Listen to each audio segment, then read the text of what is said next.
just come in before someone sees you. That's embarrassing. No.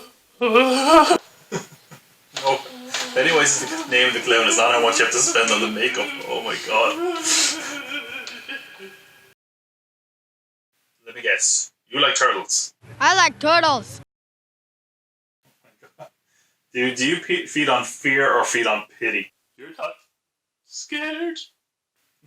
No, I'm not scared. You're just a really shitty clown. And dude, if you were going to do the clown makeup, you could have just waited for Joker. It's the best film ever made. And just remember, you can shave. You're going to be going for Joaquin Phoenix Joker, not Cesar Romero. Oh my god, now you're crying. Ladies and gentlemen, Jerry Lewis's Lost film. You might have to Google that joke, trust me, it's really, really good. What, you're telling me it can't take the pill roasting? Look, I'm sorry, why did you come with something actually scary, like a monster, or global warming, or something with Steve Buscemi's eyes? It's a bit too late for that. Could I try again? Maybe you should just go. I don't want you coming back as like Whoopi Goldberg or something. You're scared of Whoopi Goldberg. I'm not afraid of Whoopi Goldberg. It's not a race thing, it's just her hair kind of reminds me of the Predator, and I can taste your fear.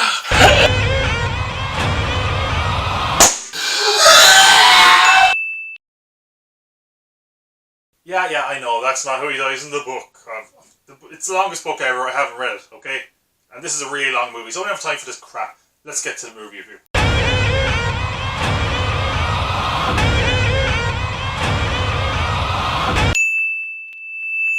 It Chapter 2 is the second chapter of It, a book with 23 chapters. Get ready for Hollywood to milk that one dry.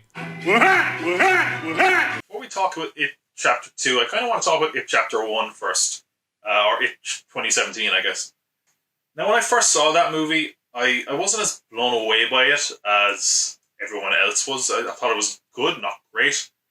Then again, I watched it again in preparation for this movie, and you know, it changed my thoughts a little bit. I think it came around that movie at a perfect time to be a success. People had really bought into 80s nostalgia, especially with something like Stranger Things, which was obviously inspired a lot by the works of Stephen King, so it kind of worked its way around in a cyclical way.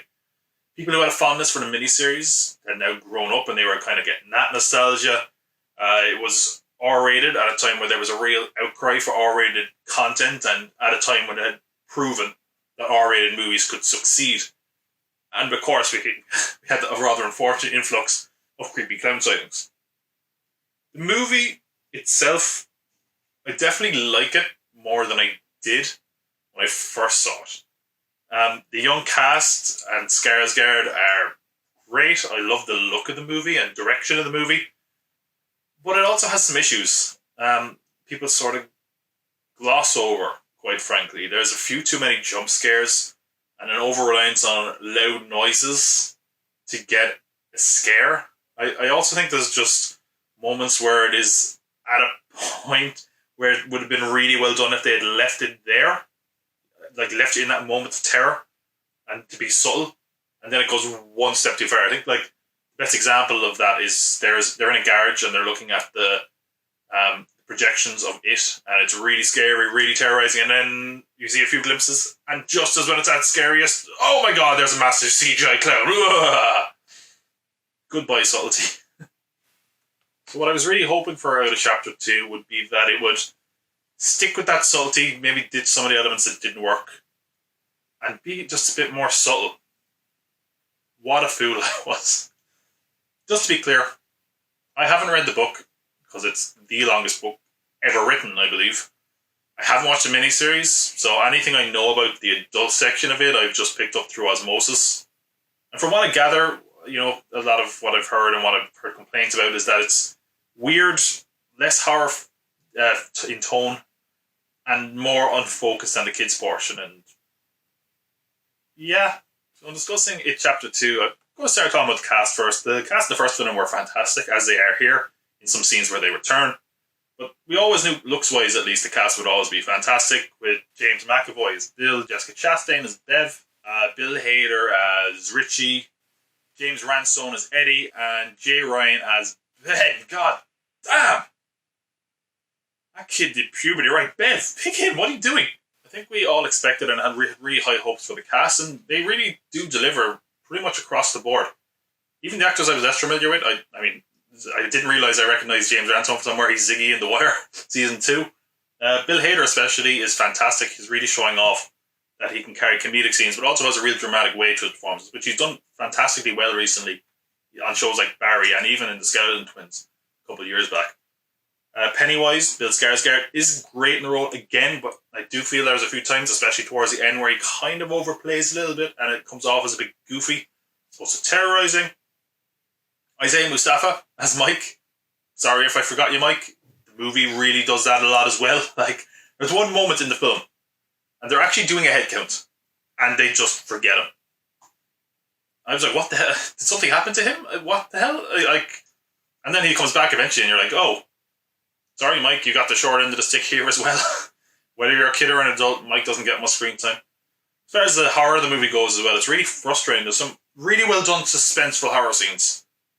The problem is that it relies too much on obvious jump scares and loud noises, even more so than the sequel. And another issue that's even worse is that any moment where it feels like we could get genuinely scared, it's undercut with comedy. Now, that's a complaint we often hear with Marvel movies. Here's the thing. Marvel movies are meant to be light, kind of slightly ridiculous, and that suits the tone, but the comedy here is totally clashing with the tone of the horror. And it really undermines the stakes of the film and the threat of it. The last It had the benefit of being solely focused on the kids. And the problem here is that here we have a lot of those different elements. It's really badly structured. We have the adults, we have the kids, we have nightmare scenes with it, we have the wider mythology, the story, sort of. It doesn't go into it too much. And it's not particularly well balanced. Pennywise has nothing to do, really. So we get lots of random scenes with him that don't have any connection to the story. We don't get a lot of information on him, and I'm not saying I want a lot, because that often ruins horror villains. But he's a very nebulous character.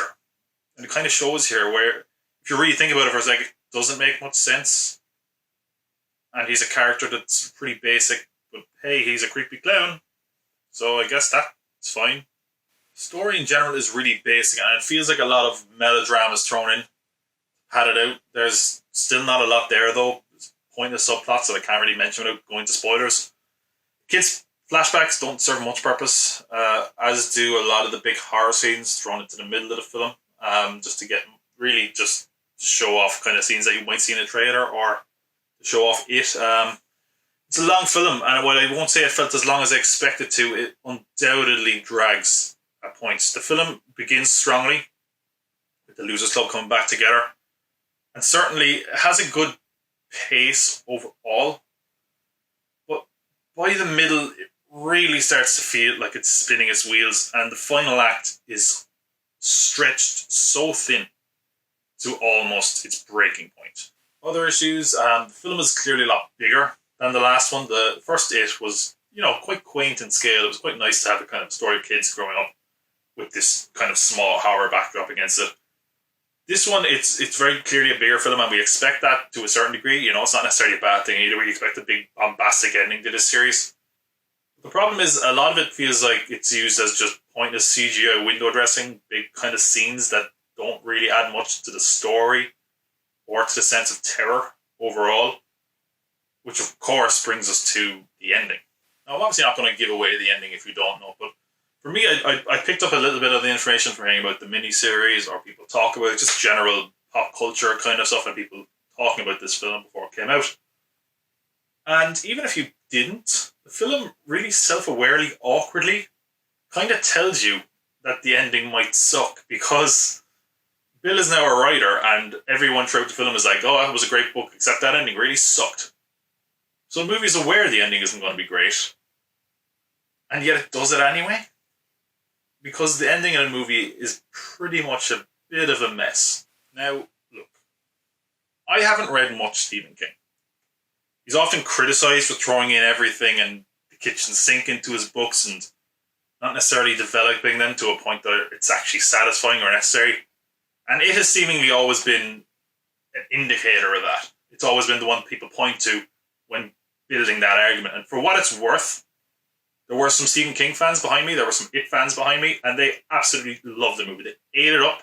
They recognized every element. They were hoping for more of this. At the end, they said that was a great movie. So, if you're a fan of Stephen King, if you're a fan of It, you could really love this movie. But for me, I found it weirdly uneven and overlong. It abandons the strong elements of the first film and doubles down on the negative aspects of it. All that being said, I didn't really hate it. It was occasionally interesting and at times pretty entertaining. It generally is well shot and presented, and the cast are good. It's fine, kind of. You know, it's nothing special. If you like the first film and want to see how it wraps up, go ahead. But you could walk away disappointed because it is a wildly different film.